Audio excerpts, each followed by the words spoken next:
Sawdust and wood shavings are fairly abundant waste products and have countless applications. Today in this video, I'm going to show you 10 uses for these products. Let's start first with a stove. This stove is a rocket type. It's very simple and uses sawdust or wood shavings as fuel. This interesting device is made with a can. The bigger it is, the longer it will stay lit. I'm going to make it with a 5-liter paint can. It's very simple. Near the base, you make a hole where you insert a stick or a smooth pipe, which you then remove. When we've loaded the stove through the opening of the can, we're also going to place another pipe or stick that rests on the one that was inserted before. Just like you see here, we fill the whole can with wood shavings and tamp it down with the help of a piece of wood, just like you see me doing now, at this moment. Once it's well tamped down and compacted, we're going to carefully remove the 2 pipes. And, while making sure it doesn't fall apart, we remove both pipes, and the can should be filled with wood shavings or sawdust. And a hole that forms an L is lit there with a piece of paper, as you can see now. And you'll notice that the sawdust starts burning right away, and that L acts like a kind of chimney. You have to adjust the air intake at the bottom, pointing the opening toward where the breeze is coming from. This stove can also be used for cooking, of course. These are outdoor stoves. You shouldn't use them indoors because they consume a lot of oxygen. And also, there are times when you need the breeze to help that improvised chimney work properly. The load of this 5-liter capacity stove lasted about an hour and a half, so it lasts quite a while. The problem it has is that you can't refill it while it's on. You have to wait for it to finish and then refill the stove. The second use you can give it is as fuel for smokers. Well, if you've never seen this device you're looking at, let me tell you about it now. I have been a beekeeper for many years. This is a smoker. Basically, inside it, incomplete combustion of the fuel takes place, producing a lot of smoke. When a hive is smoked, the bees instinctively prepare to face a fire. They immediately go to their honey reserves and consume as much as possible. The goal is for them to fill their crops with food, with honey, and that will give them the energy they need to escape and rebuild the nest somewhere else. If the fire destroys the hive, by filling their stomachs with honey, their abdomens swell. And, well, that physical swelling makes it harder for them to sting because they can't bend or curve to effectively use their stinger. This significantly reduces their ability and desire to sting. Also, the smoker isn't just for bees. We can use it to scare away other insects too, since bees aren't the only ones with that self-preservation instinct. When insects feel threatened by smoke, they flee the area. Let's move on to the third use of wood shavings. It's eco-friendly wood. A while ago, I made a video explaining step-by-step how to do it. Is it possible to make a kind of briquette for heating ourselves in winter in a simple homemade way?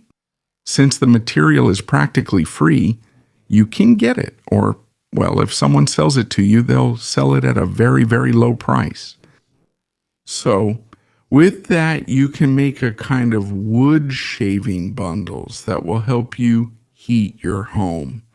You prepare it by mixing equal parts of wood shavings or sawdust and paper or cardboard. Corrugated cardboard is very good for this, since it has a kind of glue that helps compact the briquettes much better.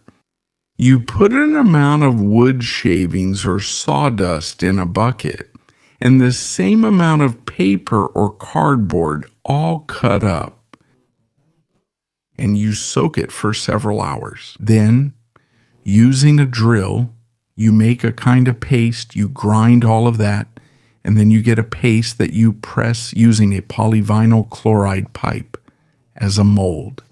Just like you see here, these are images from the video that's available in full here on the channel.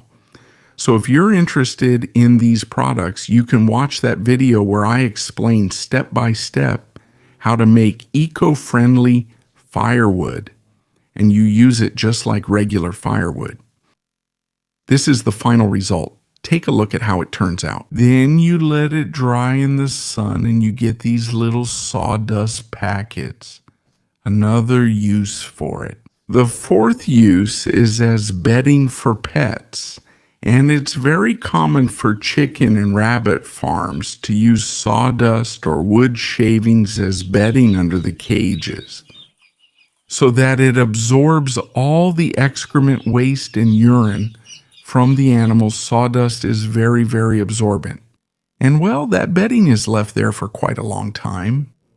It's an excellent product because it absorbs all the waste that falls from the cage. It can also be used for cats instead of the stones that are so common. In the case of stables, it's also used in the same way.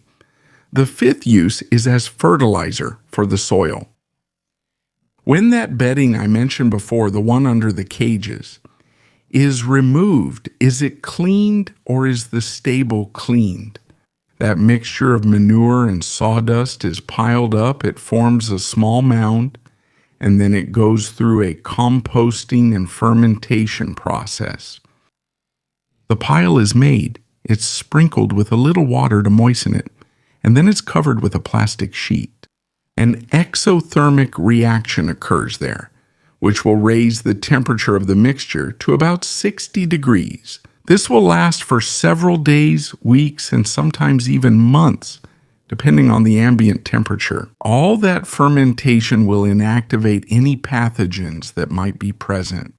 Because, well, let's agree that once we remove the bedding from under the cage, that's a product that is potentially a biological risk because it contains a lot of pathogens. But treated this way, once it cools down, the pile can be used as fertilizer. The final product of the composting process is an organic fertilizer, a high-value fertilizer. Chicken and rabbit manure are rich in nitrogen, phosphorus, and potassium, and they are mixed with sawdust, which is basically carbon, and an excellent fertilizer is created that can be used in agriculture. I repeat, composting treatment is crucial. The bedding should not be used directly, just as it is taken from under the cages. It must go through the composting process to avoid pathogens. Sawdust or wood shavings can also be used directly in pots. No, not in large amounts. It won't provide a lot of nutrients to the soil. It will simply increase the soil's permeability and retain moisture. So it can also be used in pots. All right, let's go to the sixth one. I use moldable wood. I love this one. I also made a video quite a while ago that was pretty successful. To make it, you prepare a paste with 1 part cornstarch and 3 parts water, heated until it gets thick. Once the paste is ready, you add 3 tablespoons of white vinegar, which acts as a preservative, and to this mixture, you add 3 parts of sawdust. The sawdust should be sifted, and that forms a moldable dough, which we can use to make various containers with the help of molds. Look here, I used a Tupperware as a mold, and once it's dry, it turns out like a particle board. Not quite like medium density fiberboard, because medium density fiberboard is much more compact, but more like particle board, which can be worked with tools. Just like natural wood, it can be sanded and cut with a saw. It's a very nice and very economical product for making flower pots and other types of decorations. I really recommend this tip because it's very good. The 7th tip is homemade incense sticks. Well, just recently I made a full video teaching how to make incense sticks without using saltpeter, which is potassium nitrate. Instead, we can use ground match heads. These incense sticks can be used to repel mosquitoes, or you can also add essences to them, and they work really, really well. I'm also going to leave the link up here so you can see how to make those incense sticks. The ground match heads keep them from going out. They have the same effect as saltpeter. It's an excellent resource. When we can't get the salts to make incense sticks, we can make them at home with what we have. Let's move on to tip number 8. Sawdust for cleaning floors and spills. Well, this is super useful. You've probably seen it 1,000 times when they throw it in long hallways of schools and all that. The sawdust for cleaning is dampened a bit. The sawdust is spread on the floor, and that prevents dust from rising. In addition, it absorbs all kinds of spills on the floor. It's very, very absorbent. Now look at this stain here. Well, there was a liquid spill here, and see how it absorbs it. With a little sawdust, we also solve the problem when the pet poops or does something else. It's also a good idea to have a nylon bag with sawdust in the workshop to pour on liquids. Since it's so absorbent, these liquids get trapped in the sawdust and can be disposed of without any major problems. Come here. I'm pouring a bit of used oil that I had left over and see how the sawdust absorbs it perfectly. All right, let's go to number 9, fire starters. Everything is prepared with 2 candles. We're going to break them into pieces and melt them over the fire, then to that. To that melted mixture, we add about 50 milliliters of cooking oil. It can be new or used. It doesn't matter. Either one can be used. And while it's still hot, add sawdust until it forms a paste that's not too wet. A paste, let's say, almost dry, which we're going to use for filling. Toilet paper roll tubes, we fill them well, then let them cool and cut them into slices.